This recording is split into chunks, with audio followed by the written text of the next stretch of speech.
अच्छा, कभी इस बात पर ध्यान दिया है कि जब भी हम हारा हुआ महसूस करते हैं या थक जाते हैं या शायद थोड़ा डर लगता है, तो हमारा शरीर अपने आप कैसे झुक जाता है? कंधे ऐसे आगे की तरफ आ जाते हैं, नजरें जमीन पर चली जाती हैं, है ना? पर सच ये है कि ये सिर्फ एक बॉडी की आदत नहीं है। इसका इसका बहुत गहरा असर पड़ता है हमारे दिमाग पर, हमारे कॉन्फिडेंस पर, और यहां तक कि दुनिया हमें किस नज़र से देखती है, उस पर भी। तो ये सिर्फ एक फीलिंग नहीं है, ये एक सिग्नल है, एक ऐसा मैसेज जो हम अनजाने में खुद को और दूसरों को भी भेज रहे होते हैं। तो आज हम इसी को समझने वाले हैं कि कैसे सिर्फ सीधा खड़ा होना, हाँ, बस कंधे पीछे करके हमारी सोच और हमारी जिंदगी में एक बहुत बड़ा बदलाव ला सकता है।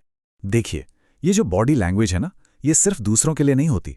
सबसे पहले तो ये हमारे अपने दिमाग से बात करती है। सोचिए, जब हम ऐसे झुके हुए होते हैं तो हम असल में अपने दिमाग को बता रहे होते हैं कि हम कमज़ोर हैं, हम डरे हुए हैं और शायद हार मानने के लिए तैयार भी। और जानते हैं क्या? हमारा दिमाग वो इस सिग्नल पर यकीन कर लेता है। तो ये पावरफुल आइडिया कहाँ से आया? ये जॉर्डन पीटरसन की दुनिया भर में फेमस किताब 12 रूल्स फॉर लाइफ के पहले रूल से लिया गया है। और मैं बता दूं, ये सिर्फ कोई अच्छी सलाह या कहावत नहीं है। इसके पीछे गहरा साइंस और साइकोलॉजी है। तो चलिए सबसे पहले इस प्रॉब्लम की जड़ को समझते हैं। ये जो हारने वाली मुद्रा है, जिसे कहते हैं द स्लम्प ऑफ डिफीट, आखिर ये है क्या और ये होता क्यों है?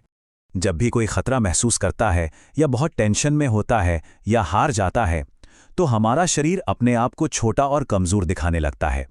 कंधे आगे झुक जाते हैं, सिर नीचे हो जाता है और आंखें मिलाने से बचते हैं। ये एक तरह से सरेंडर करने का पोस्चर है। ये एक सिग्नल है जो कहता है, मैं कोई खतरा नहीं हूं, मुझ पर हमला मत करो। अब इस आइडिया को और गहराई से समझने के लिए हमें एक बहुत ही, कह सकते हैं, अनएक्सपेक्टेड जीव से कुछ सीखना होगा।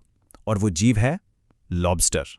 हाँ, सही सुना, एक लॉबस्टर। सुनने में थोड़ा अजीब लग सकता है ना? लेकिन ये जो पुराने जीव है ना, ये हमें जीतने और हारने की न्यूरोकेमिस्ट्री के बारे में बहुत कुछ सिखा सकते हैं। और इसकी वजह यह है कि उनका नर्वस सिस्टम, हैरान करने वाली बात है, पर हमसे काफी मिलता जुलता है। आपको पता है, लॉबस्टर्स इस धरती पर 35 करोड़ सालों से भी ज्यादा समय से हैं। इसका मतलब क्या हुआ? इसका मतलब ये हुआ कि सोशल हायरार्की, मतलब कौन लीडर है और कौन फॉलोअर, ये तय करने का सिस्टम पेड़ों से भी पुराना है। ये जिंदगी का एक बेसिक हिस्सा है जिसे बदला नहीं जा सकता। तो जब दो लॉबस्टर किसी इलाके के लिए लड़ते हैं ना, तो वो सीधे मारपीट पर नहीं उतर आते। नहीं, पहले वो अपने साइज और पोस्चर से एक दूसरे को डराने की कोशिश करते हैं।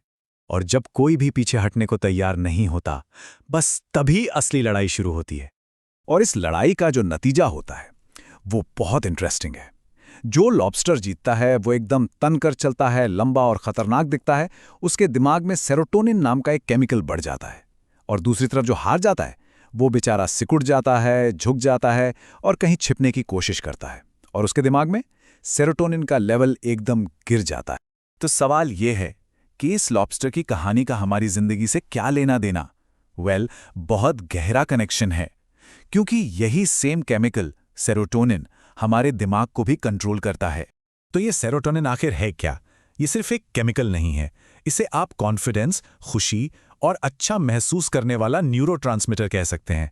जब इसका लेवल हाई होता है तो हम शांत रहते हैं, फोकस्ड रहते हैं, कॉन्फिडेंट महसूस करते हैं, और जब ये कम हो जाता है तो स्ट्रेस और एंग्जाइटी हम पर हावी होने लगती है। हमारे दिमाग के अंदर ना एक बहुत पुराना हिस्सा है। इसे आप एक तरह का प्राचीन कैलकुलेटर समझ सकते हैं। इसका काम क्या है? ये लगातार हमारे सोशल स्टेटस को नापता रहता है कि भाई एक इंटरव्यू में, दोस्तों के ग्रुप में या ऑफिस में हम दूसरों के मुकाबले कहाँ खड़े हैं।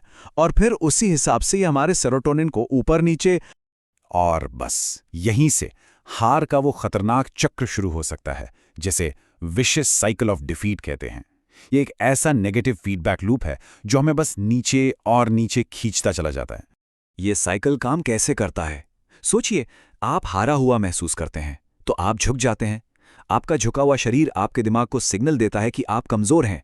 दिमाग क्या करता है? वो सेरोटोनिन कम कर देता है। इससे आप और ज्यादा स्ट्रेस में आ जाते हैं। और जब आप स्ट्रेस में होते हैं तो जाहिर है आप और गलतियां करते हैं, जिससे आपको और हार मिलती है। और ये चक्र बस चलता ही रहता है। लेकिन अच्छी खबर यह है कि इस चक्र को तोड़ा जा सकता है, और इसका सल्यूशन है एक जीत का अच्छा चक्र, मतलब वर्चुअस साइकिल ऑफ विक्ट्री। और सबसे अच्छी बात, इसे हम खुद शुरू कर सकते हैं। यहां हम इस साइकिल को पूरा पलट सकते हैं। शुरुआत कैसे करें? जानबूझकर सीधा खड़े होकर और कंधों को पीछे रखकर। ये जो कॉन्फिडेंट पोस्चर है ना, ये दिमाग को एक बिल्कुल अलग सिग्नल भेजता है, एक हाई स्टेटस सिग्नल। दिमाग फौरन सेरोटोनिन का लेवल बढ़ाता है। इससे स्ट्रेस कम होता है, आप ज़्यादा काबिल दिखते हैं और आपकी परफॉर्मेंस भी बेहतर हो जाती है। और इससे क्या होता है? आपको और कामयाबी मिलती है ना कमाल की बात? अगर ये बात आपको समझ में आ रही है और आप भी इस पॉजिटिव साइकिल को अपनी ज़िंदगी में शुरू करना चाहते हैं, तो नीचे कमेंट्स में कॉन्फिडेंस ज़रूर लिखिए। मुझे पता चलेगा कि हम एक ही पेज पर हैं। ओके, तो अब बात करते हैं प्रैक्टिकल स्टेप्स की। इसे असल जिंदगी में कैसे करना है? मतलब सीधा खड़ा कैसे हुआ जाए ताकि हमारा दिमाग भी सीधा सोचना शुरू कर दे। ये बहुत बहुत सिंपल है, बस 4 स्टेप्स हैं। पहला, अपनी रीढ़ की हड्डी को सीधा करें। ऐसा सोचिए जैसे कोई धागा आपको ऊपर की तरफ खींच रहा है। दूसरा, अपने कंधों को आराम से पीछे की तरफ खींचें। तीसरा, नीचे जमीन पर देखने के बजाय सामने देखिए, दुनिया का सामना करने के लिए तैयार। और चौथा, अपनी जगह को कॉन्फिडेंस के साथ घेरिए।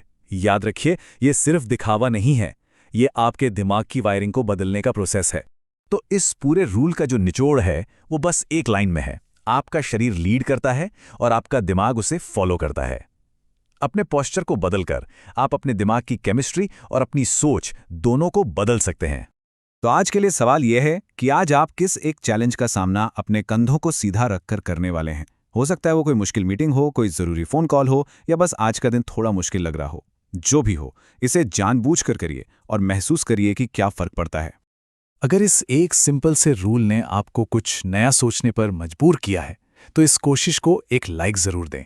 और हाँ, चैनल को सब्सक्राइब करना मत भूलिएगा ताकि आप अगला रूल भी मिस ना करें। अगले अंक में हम रूल नंबर 2 पर बात करेंगे। खुद के साथ ऐसा बर्ताव करें जैसे आप किसी ऐसे इंसान की मदद कर रहे हैं जिसकी जिम्मेदारी आपकी है। ये भी एक बहुत ही पावरफुल आइडिया है। तो मिलते हैं अगली बार, तब तक के लिए सीधे खड़े रहिएगा।